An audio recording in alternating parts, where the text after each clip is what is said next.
Magbubuhos tayo ng todo suporta sa mga palaro at mga atleta sa buong bansa. Halimbawa, ang palarong pambansa at ang Batang Pinoy Games na gaganapin sa General Santos City ngayong Oktubre. Bubuo tayo ng bagong pambansang programa para sa sports development. Uumpisahan natin ito sa paaralan pa lamang. Ibabalik natin ang mga sports club at magsasagawa tayo ng mga palaro at intrams sa lahat ng pampublikong paaralan. Naririyan na ang ating Philippine Sports Commission at saka ang PAGCOR upang tiyakin ang patuloy na pagtaguyod at pagsuporta sa ating mga programang pampalakasan ng mga atleta sa buong bansa.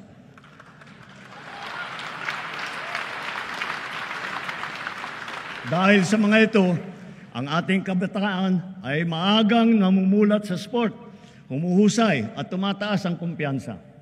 Sumusunod sila sa yapak ng ating mga kampyon at world-class na athlete tulad ni Senator Manny Pacquiao, ni Heidelin Diaz, ni Kaloy Yulo, Ira Villegas, Nesty Petesio, EJ Obiena, Alex Ayala, ang Paralympian natin na sina Gerald Mangliwan, Sandy Asusano, Angel May Otong, at Ernie Gawilan.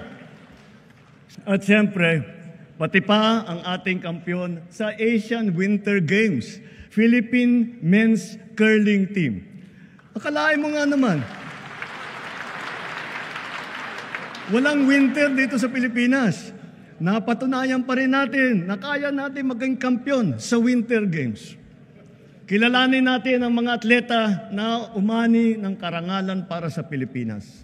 Hindi lamang sila nakapaghatid ng kasiyahan sa buong sambayanan, pinalakas pa nila ang ating pagmamahal sa bayan at lalo pang pinatingkad ang dangal ng bawat Pilipino.